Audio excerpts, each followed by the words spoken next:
नमस्कार दोस्तों, आपका बहुत बहुत स्वागत है हमारे इस चैनल फोटो वर्ल्ड प्रो में। दोस्तों, आज हम इस वीडियो में फोटोग्राफी का एक बहुत ही इम्पोर्टेंट प्रिंसिपल है जिसे एक्सपोजर ट्रायंगल कहते हैं, उसे समझने की कोशिश करेंगे बहुत ही आसान भाषा में।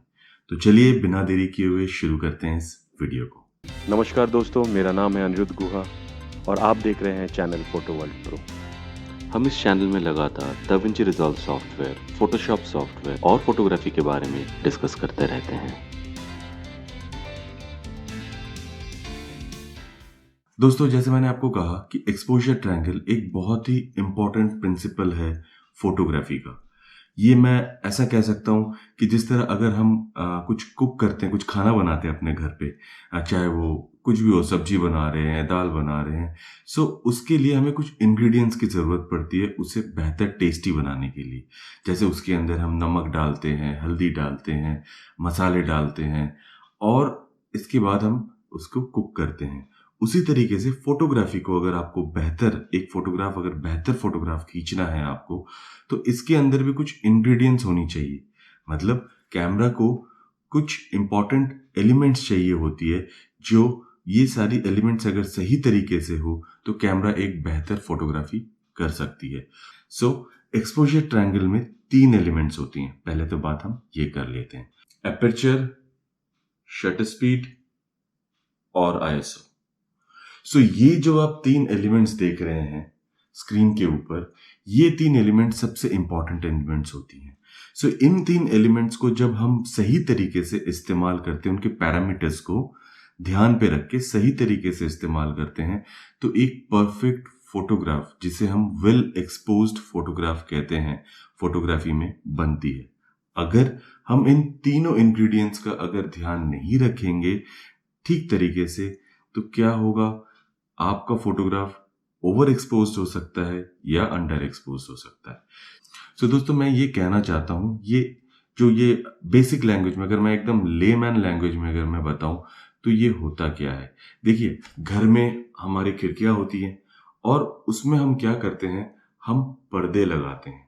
पर्दे हम क्यों लगाते हैं? लाइट को कंट्रोल करने के लिए। ये जो एक्सपोजर ट्रायंगल के थ्रू हम ये समझ लेंगे कि जिस तरह हम घर पे पर्दे लगाने के बाद पर्दे को जब खोल देते हैं लाइट को अंदर आने के लिए, हम चाहते हैं जब सनलाइट हमारे घर के अंदर आए तो हम पर्दों को हटा देते हैं। और उसी तरीके से जब हम चाहते हैं कि नहीं, सनलाइट हमारे घर पर के अंदर ना आए इतना, तो हम क्या करते हैं, हम ढक देते हैं, अपने पर्दों को क्लोज कर देते हैं। इसी तरीके से इस जो ट्रायंगल, ये जो आप देख रहे हैं, जो हमारा एक्सपोजर ट्रायंगल है, इसमें भी हम लाइट को किस तरह कंट्रोल कर सकते हैं, सबसे मेजर यही हमें बताया जाता है। एक्सपोजर ट्रायंगल बेसिक लैंग्वेज में अगर मैं बताऊं, तो लाइट को किस तरह कंट्रोल करके आप अपने कैमरा तक पहुंचा सकते हैं, कैमरा के सेंसर तक पहुंचा सकते हैं, ये समझाता है हमारे को एक्सपोजर ट्रायंगल। अब हम ये समझ लेते हैं कि ये 3 एलिमेंट्स किस तरह काम करती है। तो सबसे पहला एलिमेंट्स, जैसे मैंने आपको कहा, एपर्चर। फाइन। एपर्चर में हम क्या करते हैं, एपर्चर एक फ्लैप्स होती हैं, कुछ फ्लैप्स होती हैं जो हमारे लेंस के अंदर होती हैं। अगर आप देखेंगे तो इस लेंस के अंदर हमारे, कोई भी आप लेंस ले लीजिए, इसके अंदर, अब मुझे नहीं पता आप देख पा रहे हैं या नहीं देख पा रहे हैं, एपर्चर्स होती हैं। इन एपर्चर्स को हम इस्तेमाल करते हैं अपने कैमरा तक लाइट पहुंचाने के लिए। ये एपर्चर डिसाइड करती है कि कितना अमाउंट ऑफ लाइट आपके कैमरा के सेंसर तक जाएगी। आप कभी भी लेंस खरीदने जाते हैं मार्केट में, आपको ये दिखता होगा, ये वो बताते होंगे आपको कि ये लेंस कितना एपर्चर का है।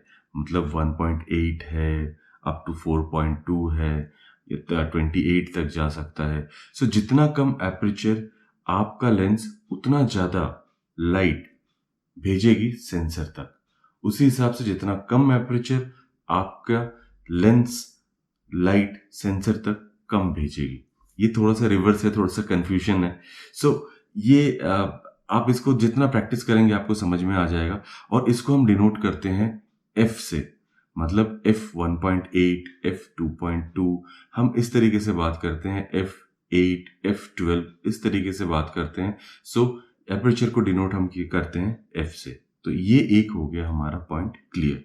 सो अगर लाइट ज़्यादा है तो हम ज़्यादा एपर्चर के साथ फोटोग्राफी करते हैं, और अगर लाइट कम है तो हम अपने एपर्चर को कम रख के फोटोग्राफी करते हैं। थोड़ा सा कंफ्यूजिंग है, लेकिन प्रैक्टिस करेंगे तो सब कंफ्यूजन दूर हो जाएगा। सो नेक्स्ट पॉइंट पे फटाफट आ जाते हैं हम। जो नेक्स्ट पॉइंट हमारा आ जाता है ये है शटर स्पीड। सो ये शटर स्पीड में हम क्या करते हैं, शटर स्पीड के अंदर हम अपने जो कैमरा के जो मैं आपको एक बार दिखा देता हूँ। ये हमारे कैमरा के फॉर एग्जाम्पल ये जो आप देख रहे हैं, यहाँ पे आप देख रहे हैं कैमरा के अंदर लेंस शटर होता है और इसके पीछे सेंसर होता है। इसके जो अंदर है सेंसर होता है। सो ये इसके आगे जो शटर होता है, ये हम क्या करते हैं, डिसाइड करते हैं शटर स्पीड को कंट्रोल करके कि ये कितने देर तक ये शटर आपके सेंसर के सामने खुला रहेगा। और जितना देर तक खुला रहेगा, लाइट जो आप लेंस के थ्रू भेज रहे हैं उतना ये हिट करेगा आपके सेंसर में, और उसी से इसके इम्प्रेशन से ही आपके एक फोटोग्राफ बनती है। सो शटर का काम है कि वो बाय डिफॉल्ट वो क्लोज रहता है। उसका काम ये है कि लाइट जितना आप भेज रहे हो अपने लेंस के थ्रू वो उसे कंट्रोल करता है। मतलब ये कहता है कि हाँ इतने सेकंड तक, इतने मिली सेकंड तक ये खुलता है और लाइट सीधा आपके सेंसर तक पहुंचता है और आपकी फोटोग्राफ एक्सपोज्ड बनती है। अब हम आ जाते हैं अपने तीसरे वाले पॉइंट, ISO। सो ISO क्या करती है, हर कैमरा में आप देखेंगे ISO होती है। फाइन। सो ISO क्या होती है, ISO सिंपल से अगर आप बताएं हम समझने की कोशिश करेंगे। सो ISO के थ्रू हम अपने सेंसर में डिजिटल लाइट्स भेजते हैं। फाइन। वो आप इसको लेमैन के हिसाब से ये समझ लीजिए डिजिटल लाइट्स में कैसे क्या होता है।